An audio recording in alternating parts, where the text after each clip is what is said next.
What's up, car nerds? Welcome back. Another episode. And we're here again on this couch. And I'm with Kevin. Hello. There's Kevin. And today we have episode 17 for you guys. Kevin, what's it going to be about? My favorite, the long-awaited G-Wagon episode. I've long not been waiting for this. Just kidding. What do you mean, dude? It's the G-Wagon. It's going to be interesting because I want to hear your take on it and see why you're so pumped about it. And then maybe I'll get on board. You never know. We're also going to look at the insane market. Yeah. Just it's crazy. Yeah. All right. Might as well dive right in. Hope you guys are ready for this full episode about the G-Wagon. Kevin, where do we start? So we're actually not going to start with the G-Wagon. Perfect. Yeah. So in an early episode, we talked about the RS3 and how it's not coming to Canada, the new latest model. And there's been some weird things happening. So it's been leaked that because when you register a car, like for the Canadian market, you need to pass like emissions and all that. Right. So it's been leaked that the new 2024 RS3 has information in the database of the Canadian government emissions standard, whatever. So that means there is a possibility that it could be imported. It could be, yeah. Huh. Because, why else would they do that?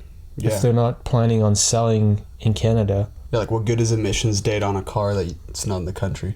Exactly. So Well, that's interesting. Huh. maybe they heard the backlash, or someone grew a brain and was like, you know what, we're missing a huge chunk of the market. Yeah, seriously, because it is a pretty decent chunk. Like, it's not a ton of people like the US, but it is a decent makeup of the market. I've seen plenty around. Yeah. And why not? It's already being sold to the US, just ship it to Canada. Yeah, exactly. And they're already doing the legwork, so passing emissions. I'm sure there's crash tests and stuff they have to pass, and yeah, I'm sure a bunch of other paperwork, but looks like they're doing the legwork, which is Let's great hope news. so. That'd be awesome. Get another Audi in the lineup. So does this change your decision at all about which car you're looking at? Let's see. So right now it's still unannounced, so the used RS3s are going for quite a lot. Yeah. But maybe, in a couple of years we start seeing the new ones come around, and then used ones will start getting flooded in the market, and then they'll go down in prices.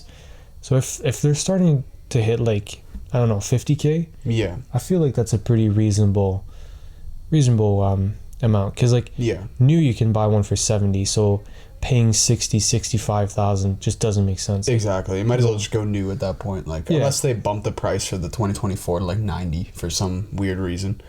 Well, they're probably going to keep the same price as the US, because it doesn't make sense that you can just go to the US, buy one.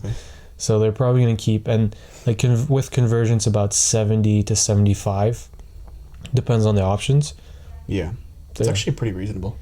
Not gonna lie. It is a pretty sporty car. It's not top of the line or anything, but for a good sports car, yeah, it's and a pretty decent price.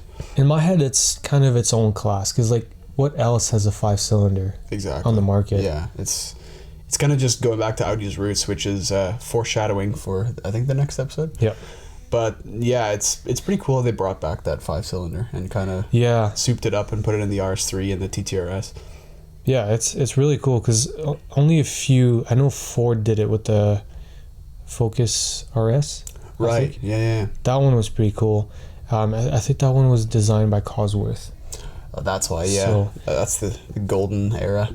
There's something about a 5-cylinder. It's so interesting, sounding, and yeah.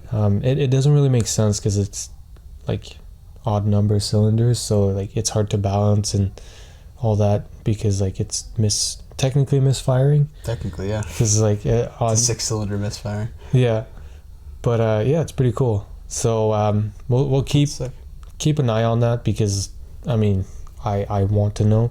Yeah. Because we'll keep an eye on that. But now let's jump into the G-Wagon. Yeah, I know you're pretty pumped to start this. So what's kind of the news with the G-Wagon? What's happening with it?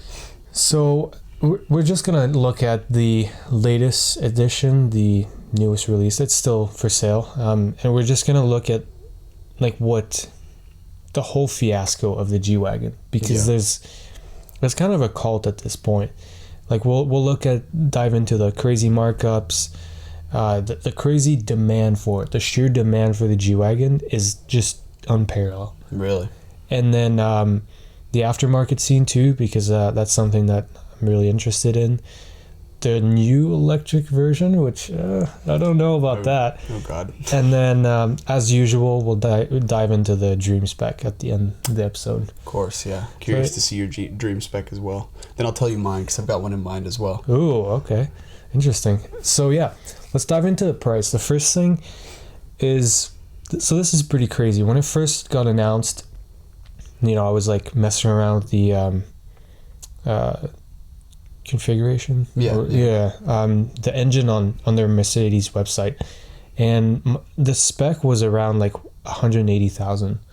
So pretty reasonable in my opinion. Like it's on par with, if you think about it, it's competing with kind of like Land Rover, the Bentayga, and all that.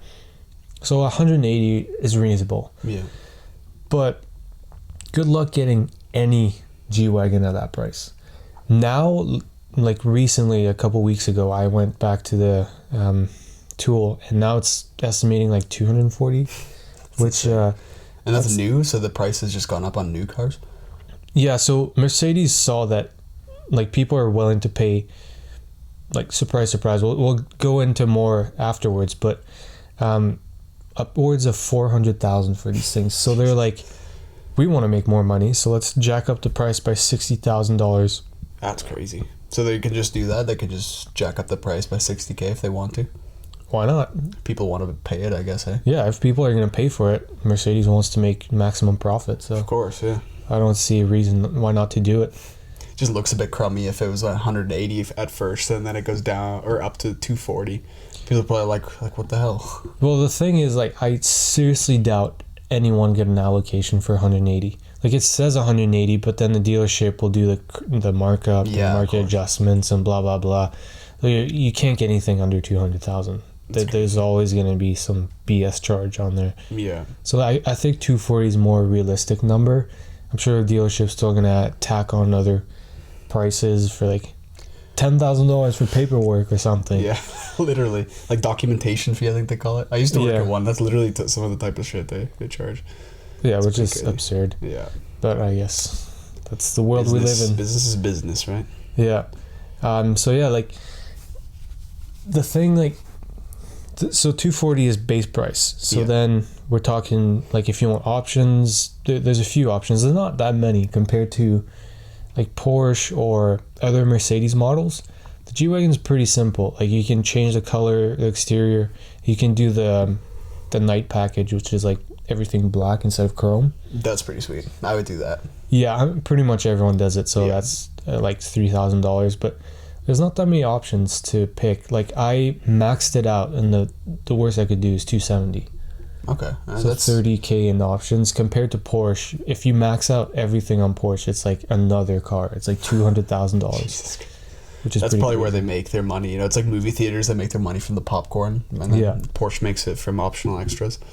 And yeah, Porsche really pioneered the overpriced options. This was I think they're at a point where they could just charge it, and people are just willing to pay. Like, if it's like their market, their niche market where they're in. They're just like the type of people, I guess, maybe. But yeah, it's an interesting business model, I guess. That's the world we live in. I guess. But so like, looking at dealerships, it's really hard to get an allocation for a new one, and dealerships know this. So we were seeing, like, now it's died down for sure, but back in the pandemic days, we were seeing crazy numbers. Like, some dealerships were listing 300,000, 400,000 for a brand new G-Wagon, which is just insane. Like, you're paying almost twice the amount. Yeah, that's ridiculous. For a car, you can just wait a year and you'll get it at the price.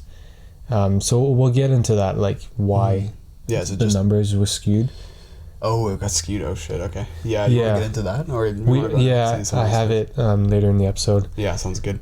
But just looking at if it's financed, we're talking about $6,000 to $7,000 a month. For like 200,000, that's insane. That's ridiculous. It's like another hefty mortgage, to say the least. Yeah. So like, the types of people buying these things they're loaded for sure. That's ridiculous, especially in this kind of market. So Like it wouldn't be your average Joe, you know, with especially with high interest rates too. That's going to tack on an extra 1,000 or 2,000 as well. Yeah, exactly. It's going to be pretty nuts. So let's dive into like why is it so expensive? Yeah. What do you think? Supply and demand, baby. I'm an economist, so gotta go there first. Is that something to do with it? Part of it, yeah. Okay. But at its core, so a lot of people's kind of review of it is like, oh, it's an overpriced Jeep. Mm-hmm. So like you can get a Jeep Rubicon for, I don't know, 60,000, maybe 80,000 if you option it well. So it's a big step up to get the G-Wagon. But like, what you have to bear in mind is there is justification for this high price tag. Like the G-Wagon is built extremely well. Exactly. It's built by the Germans, so. Yes, it's overdone. It's like, it makes no sense because it is a mall crawler. Like every, Hollywood wife will drive a G-Wagon and or a Range Rover, yeah. Yeah, and never take it off-road. But it's built to withstand a lot. Like it's currently on the market, one of the best off-roaders by far. Yeah. Probably also built to last too. Like even if you don't take it off-road, like it's built in such a way that it'll probably last 300,000 or 400,000 kilometers. Like the engine's built for everything. Like all the components and like suspension is built for it. So it wouldn't surprise me actually. Yeah. So the engine is they use it pretty much everywhere. Yeah. Twin turbo V8. Exactly. It's been proven. It's bulletproof. Yeah, exactly. The turbos are questionable. They sometimes can go, and like the seals will break, and then oil will get everywhere. But other than that issue, the engine's like strong. It's built to handle like 1,000 horsepower. Yeah. Like you can easily change the turbos, nothing else, and it will take it. So it's very undertuned. It has like 500 something horsepower, and then it has diff locks, like full. The legendary like G-Wagon doors where you slam them, completely soundproof, and like I'd say nice interior. Definitely. I've seen it like with the long dash. It's like looks really nice. Yeah, kind of like Tesla has its screen up, like just in the middle. G-Wagon has like a long like landscaping screen. Yeah. And I kind of like that because it is still just two systems. So you got like your speed and then your radio and stuff, and then there's just like a black piece. But instead of like having two screens, they just put one giant screen. I like that too, which is pretty cool. Even just in general, like I've always loved the Mercedes interiors. Like they've always done a really nice job. Like even with the ambient lighting, how you can change like any color in the rainbow, which is super sweet. And I've always loved that part of it too. And just like the metal, like chrome metal dials and stuff like that. Like they always do a great job with like attention to detail as well. Yeah, exactly. And what we've seen, so I don't know if everyone's familiar with this guy. A lot of people hate him. He's called Whistling Diesel on YouTube. Have you seen him? I haven't heard of him, though. Okay, so essentially he makes his money destroying stuff. Oh, God. So I already see the controversy here. Yeah, so he bought a brand new G-Wagon, I think 2 years ago, maybe. And what he does is like, essentially does a bunch of tests until it breaks. So he filled it with concrete, like took it off-road, crashes it, and then shoved it down a hill with like full of concrete and crashed head on into a tree, and it was still working. And that's the thing that like all the other cars he's tested just break instantly. Like they'll have a fault and just die immediately. But the G-Wagon held up like very, very well. Even himself in the video was like, yeah, I'm surprised with this thing. Like it's impressive. Yeah, the build quality is so good. Because like if I'm not mistaken, it has like even like every wheel there's like 2 shock absorbers, right? Or is that the 6x6? I always get them confused, but I'm pretty sure the regular G-Wagon had that too, where it had like 2 like shocks right beside each other, which I don't think I've ever seen that on anything else. I don't know if I'm gonna have to double check that. Yeah, I'm pretty sure I saw that where it just has like the coil with like, I think it's a coil over spring, but it's just like there's 2 of them, are like right beside each other. So even just that alone, like if one fails, you always have a backup kind of thing. Yeah. So that might be part of it. Just built so well, like and probably even just down to like the tires that come stock on it too.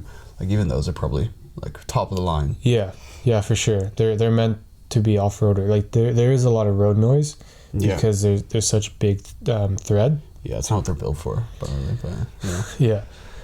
So yeah, it's definitely cool. And another thing, it holds their value. Yeah. So if you compare to the competitors, so let's take example the Land Rover and a Porsche Cayenne. Mm-hmm. Those will, like, you drive it off the lot, a couple years later, a third of the value you bought them for. Yeah.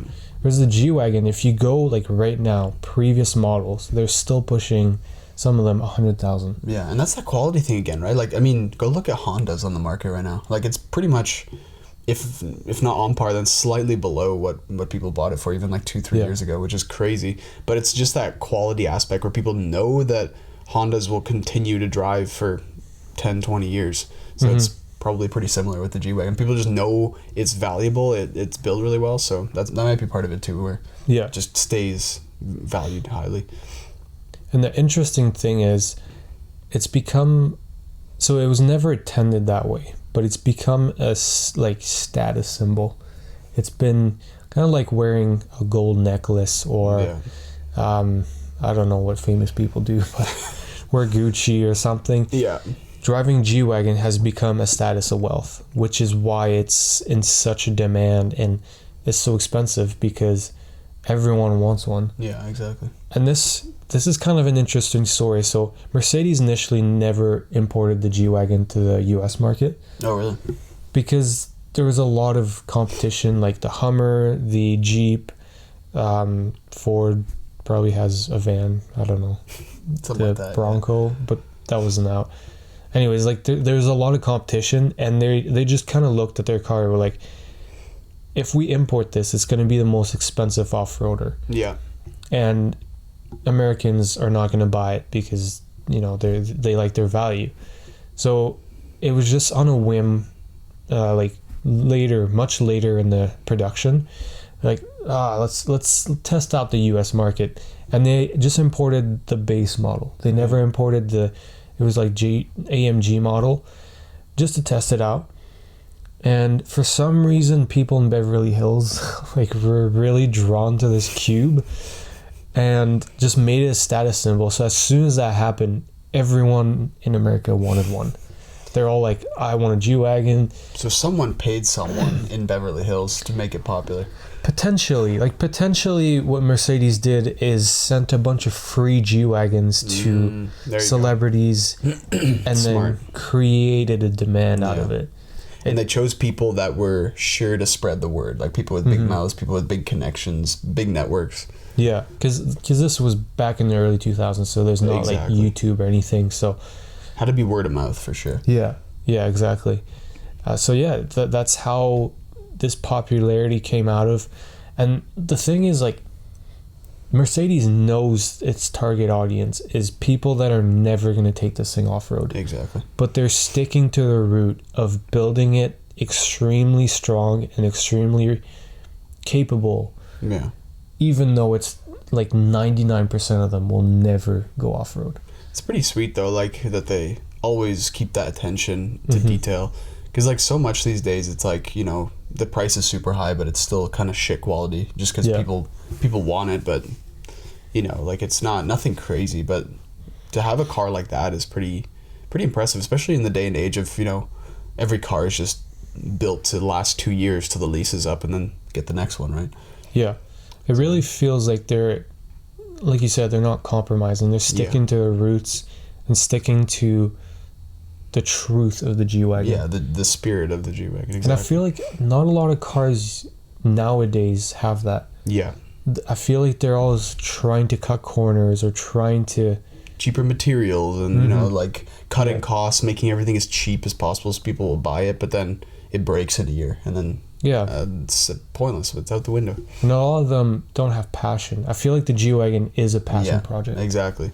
It's kind of like the LFA, not quite to that level where the engine's hand built and it's just like, you know, you can tell that this like soul and purpose has been pumped into that thing. But yeah, I definitely see something similar with that. Yeah. And I mean, the results speak for itself. So I pulled up sales numbers for the G-Wagons because I was curious, like, you see a lot of them, but there's like a lot. Yeah. Like I have on our Instagram page, we have a segment of just posting G-Wagons. Yeah. I think there's probably 20 posts on there. I think me and Kevin have like a running joke at this point. Like every time we start talking about that Kevin wants one, we see one drive by. So it's pretty funny. Like every time we go, there's this place in Toronto called Yorkville, which is kind of the more affluent area of Toronto. And every time we go there, we see like 6, 7? Yeah, it's at least. Everyone has them. Yeah, it's crazy. Yeah. But yeah, it's kind of a running joke of ours that we just see them every time we go anywhere and talk about cars. So yeah. But yeah, so for sales numbers, what are we looking at here? So in 2021, they delivered 41,000 units. Okay. Which is a lot. Compared to other, like, Civic, it's not a lot. But if you think about it, so this was during the chip shortage, so maybe they were aiming for 50,000, but couldn't build that many. But like, this is quite a lot. Yeah, it's quite a significant number. It's been out since 2019. Yeah. So it's been out for what? 5 years? Yeah, something like that. Yeah. So if they're building that many, like all those years, that's a lot of G-Wagons driving around. Yeah, it's like maybe around 200,000, something like that, maybe. Yeah. Depending on how many they delivered at the start, maybe it was less, but I'm sure it's also more now. Like probably 2023 is like 60. Yeah, potentially, because they don't have a chip shortage. I couldn't find sales number for 2022 or 2023. Yeah. So we're just working off of that, but that is pretty huge. And it is.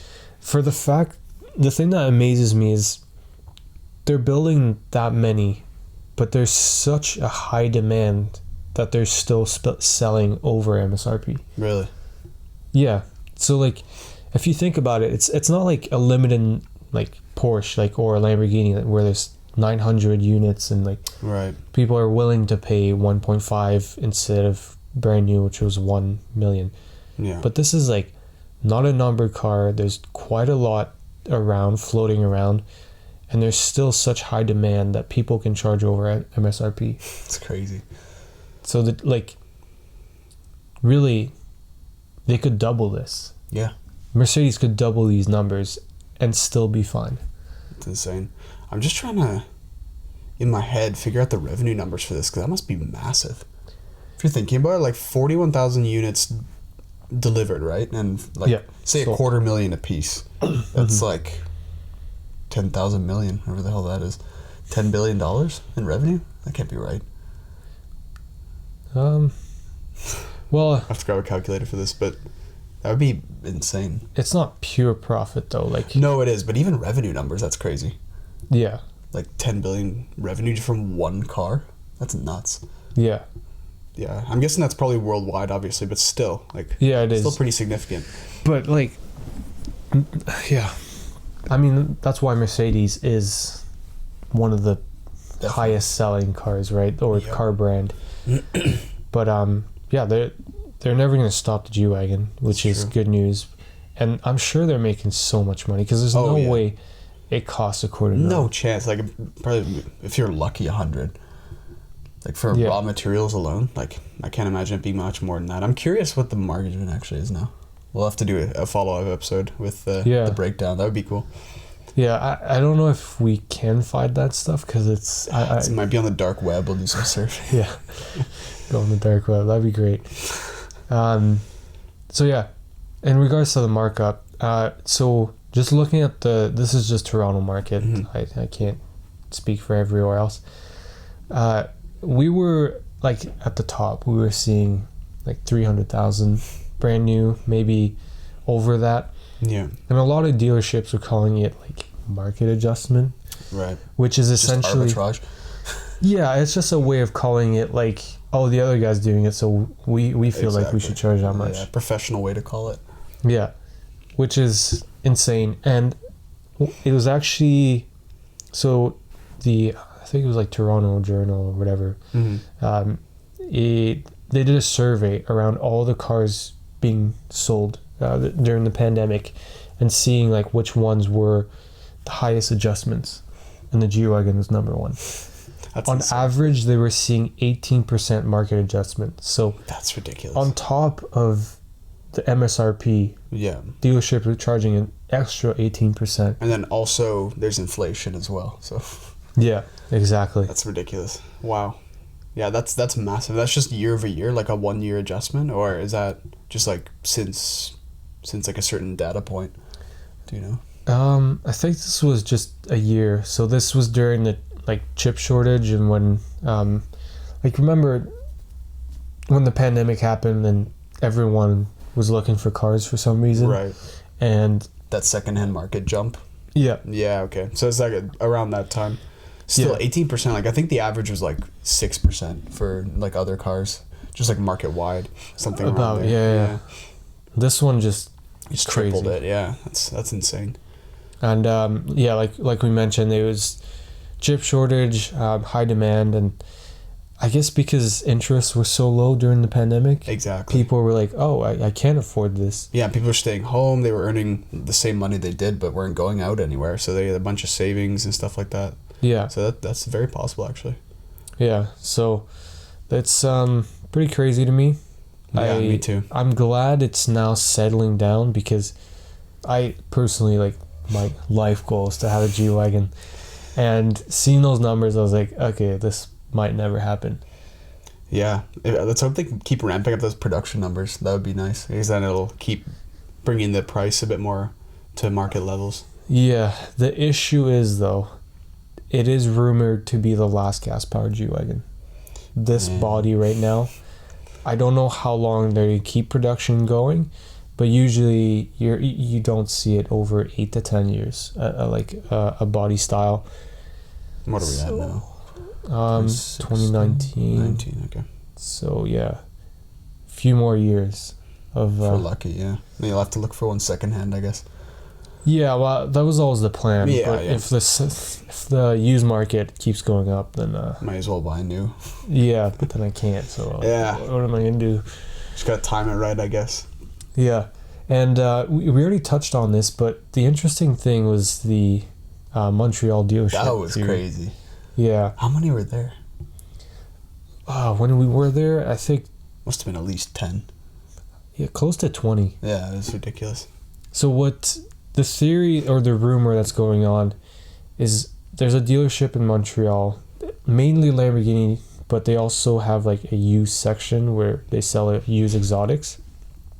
And what they were doing is they were going into the Mercedes dealership and buying up all the inventory of G-Wagons. So every single one in Quebec, they would go in, buy all the G-Wagons, and then bring it to their lot. And that way they could control the market. That's ridiculous. Because they were the only ones with the flow of G-Wagons. It's a definition of an illegal monopoly. Exactly. I mean, I don't know if the government would care because they're like, oh, they're just selling used cars. But what ended up happening is the dealerships, the Mercedes dealerships were like, all right, this is messed up. Like, there's literally a monopoly. So they just blacklisted every single person that worked at that dealership. Oh, shit. And then there's like a big feud because even like threats of lawsuits because they're like, oh, well, like we want to buy G-Wagons. Like you can't tell us no. You can't stop selling us stuff. That's crazy. Yeah. And it was this whole thing during the pandemic, like where the dealership would control the market, jack prices up. They were selling it for like $350 every single G-Wagon. But what they would do is they only list like 3 or 4 at a time. So it looks like it's limited numbers. Yeah. And then one would sell and then they list another one. But in reality, they had upwards of 20, 30, 40 G-Wagons sitting there. That's insane. Do you know if they got rid of them yet? Or do you think they're still hanging around? They've got rid of a lot. They still have a lot, like we saw in Montreal. Yeah, there's tons. So it looked like any car show. If you see the number of Porsches there, that looked like the G-Wagons when we were there. Yeah, well, we have a video on our page. We do, yeah. So you guys should go check that out. We had like a video of all the. I think it's on the G-Wagon reels, right?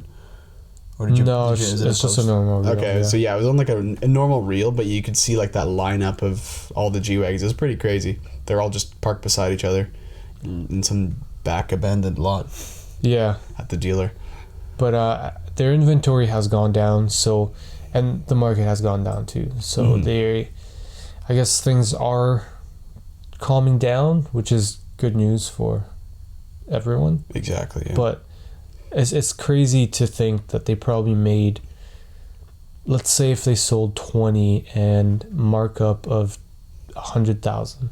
Yeah, it's $2 million right there. 2 million in just a year. Yeah, and that's just insane. G-Wagons. Not even to mention their probable like normal markup anyway, because they probably also have other fees and stuff like that. Yeah, the craziest thing was they had a all black full Brabus kit G-Wagon. They were selling it for like 450,000, and it's gone. Ridiculous. So I'm assuming someone bought it.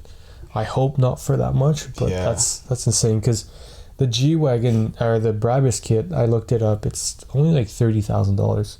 Yeah, so you could get a normal one and then just put a Brabus kit on it. So you can, easily for under 300,000. So the markup's 150,000 on that. Still ridiculous. Like they could buy a second very nice car for that amount. Yeah, That's 100%. Yeah. Crazy. All right, I want to get into the special specs and what your favorite is. Yeah, so I like the aftermarket scene is awesome for G-Wagons. I think every company that does something, in my opinion, except for Mansory. Yeah. But Mansory just fucks everything up. Every car they touch is I kind of agree with that. A pile of shit. But every other company, I think, really knocks it out of the park. Brabus is number one. They always have been for the G-Wagons and probably always will be. Yeah. It's not... It changes the look, but it's not too aggressive. Exactly. They kind of keep the same spirit of the car, but they like change elements that you'd want to change anyway and make it like more appealing. Yeah, and it's kind of a way to... Because at this point, there's so many G-Wagons, like you don't really stand out. Exactly. It's like, oh, cool, I'm still normal traffic, even though you're in a G-Wagon. So what people do is, they want to stand out. They want to be wrapped special. in gold or something, There is one in London that's wrapped in gold. Which sounds about London right, honestly. Yeah. So, that's what you do. You spend another $30,000 to get a Brabus kit. Most of the ones you see, though, is just the White Star body kit. They do have an 800 horsepower from Brabus, That's insane. which sounds insane. Is that a Brabus like upgrade as well, the engine? Yeah. That's crazy. So you can get the White Star body kit and then the engine. But that's probably another 30 or 50,000. It's unbelievable. Like, it's literally just actual full car prices that we're talking about right now. And we're just like, oh, it's just an optional extra kit. Like, you kind of lose like sight of how much money that is if you just talk about it. You know what I mean? Like, if you think about it, it's like 355,000, 450,000, then markup. You're like, it's just 100K, but it's like that's $100,000. That's the level these guys are playing at. Like, yeah, it's nuts. It's hard to relate. It is. But when we get there, we're like, oh yeah, I remember the days. I mean, to be fair, if we look back when we were younger, that's true. Like, going to a grocery store and spending $10 on candy was like, oh god, that's even a lot. The value of like $1,000. You know what I mean? Like, that seemed like a fortune when you're younger, and now you spend that on rent every month. Yeah. Like, I remember my MacBook Pro, I spent 1,300 or something. I was like, holy shit, this is the best I'm loaded. I'm gonna take care of this Mac, and now like I spent. It took months too to save up for that. You know what I mean? Yeah, like 5-6 crazy. months. Yeah. But yeah, now it's like, oh yeah, whatever, $1,000. Okay. I'm not gonna give $1,000 away, but I don't think anyone would. But yeah, no, there you go. And the thing I found interesting, I saw a render. I don't know if it's ever gonna happen, but could we see a G-Wagon and Maybach collab? That would be insane. I've thought about that too, because they do such a sick job with the S-classes and stuff. They did do the SUV, the GLS. Oh, they did. The GLS Maybach, which is actually doing really, really well. And in my opinion, like, they pulled it off. It seems overpriced because really it's like rim and badge and then a little bit better interior. They're charging a lot more. But I would love to see a Maybach G-Wagon. That would be, I think, the ultimate Mercedes, possibly. We have a render here. We'll put in the video. It looks... I don't think this is like official or anything. It's just some dude, but do it at home. Still, but it looks really good. It looks awesome. Yeah. It looks quite different. Yeah. Yeah, and then other like aftermarket. We did see one at the auto show. I don't know if you remember. It was like gray and just kind of tucked in the corner. I might have seen that one actually. I think that's a local Toronto company that does a body kit for the G-Wagon. Okay. Honestly, look pretty good. And then exhaust.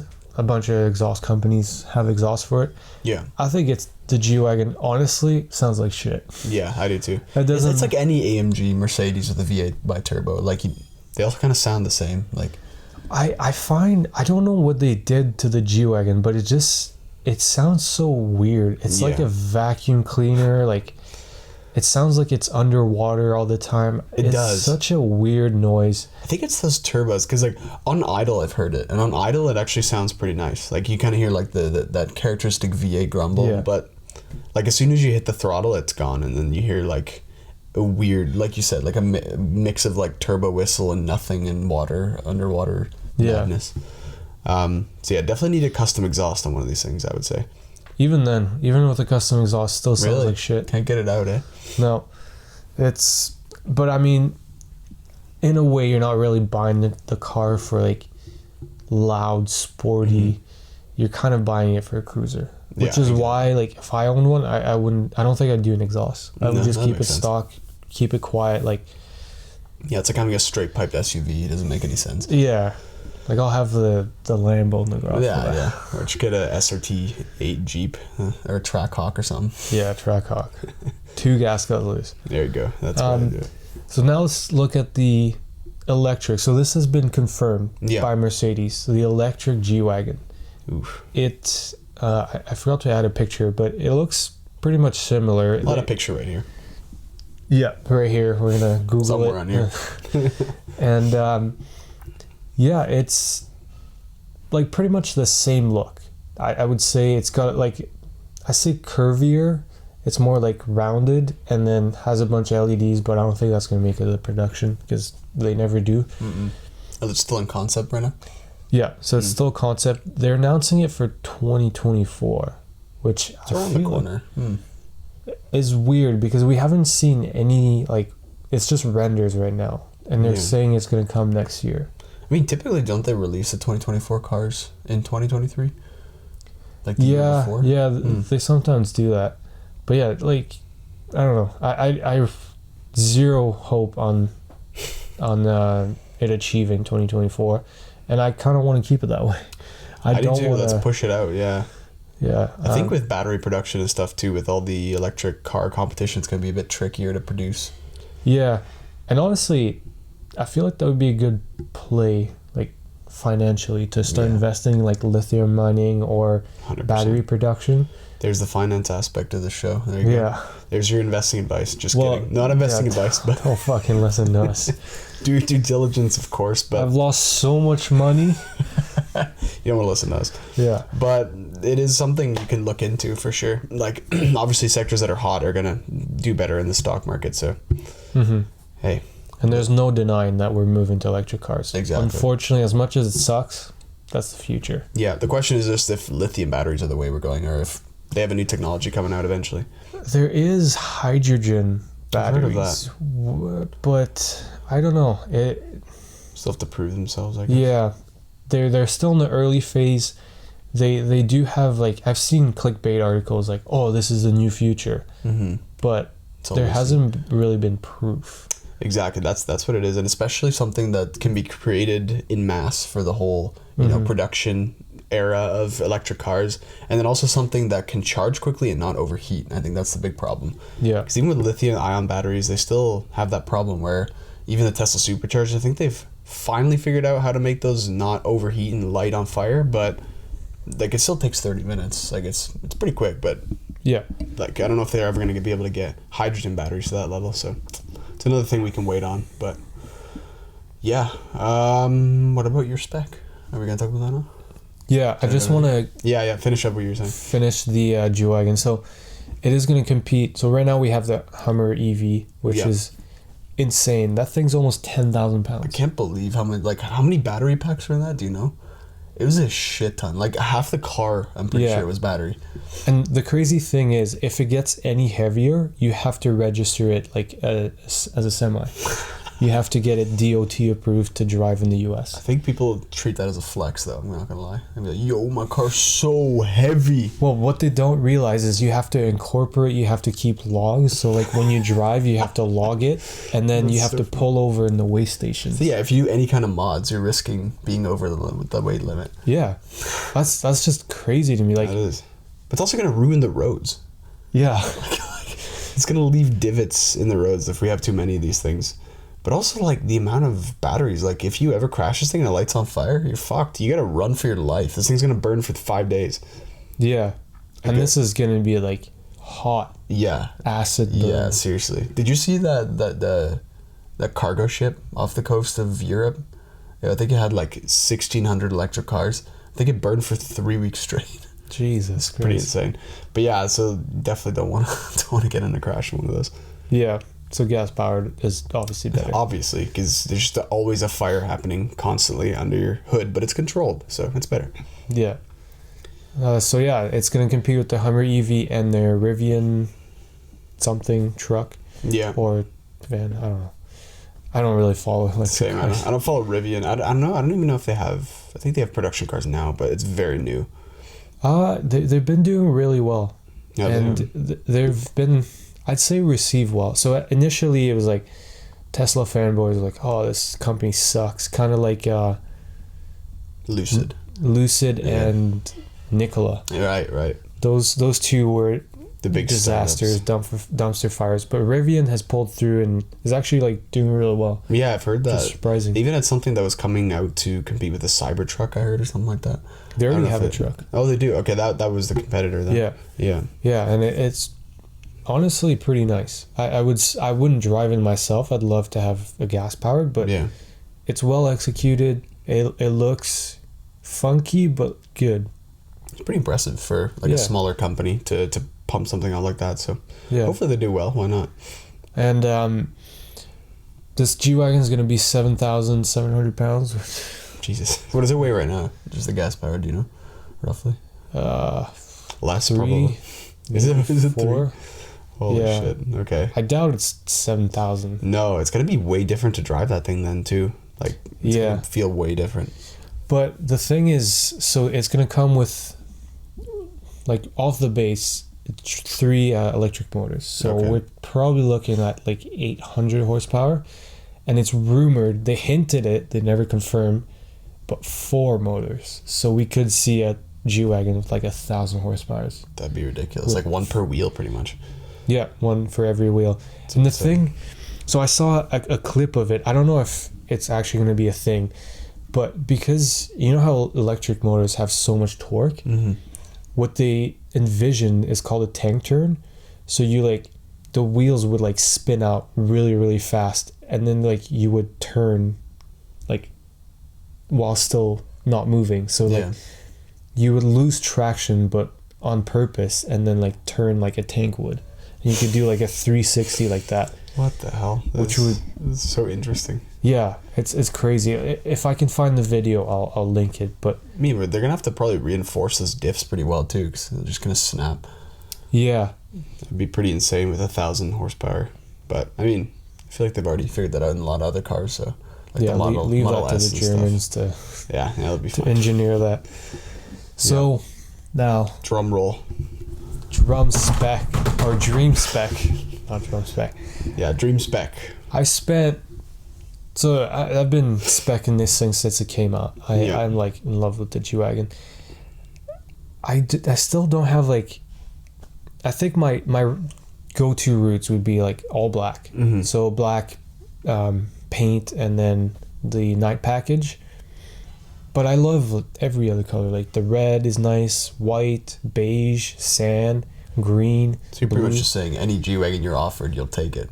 Yeah, like even there's a shit stained matte brown. I've seen that. I'll so take nasty. That. I don't know why anyone would spec at that, but fuck it, I'll take it. Hey, if you can get it for 180K, why not? There's China Blue, which is... Ooh, that sounds nice. I've seen one in Yorkville. It's like light, really light, like almost baby blue. Yeah. It's really, really nice. I'd never seen a car with that color. That's really cool. That one too works. And then for interior, I don't know. I would be drawn towards like a full blacked out exterior and then either red leather, like my car right now, or they also have like a dark blue, navy blue. That's nice. That would be nice. I've never really seen manufacturers do that. Same. That's really nice. That would actually look sick. That'd probably look better than black, I gotta say. Yeah, black interior is just boring. I would never do that. Yeah, I agree. So yeah, that's my spec. Let's hear yours. Ooh, I've thought about this a lot shorter than you have probably during this episode, but I think I've always been in love with like the, I don't know exactly what the color call is for Mercedes, but Audi's is Nardo gray, like that matte gray, like a really nice gray. It's like a bluish gray almost.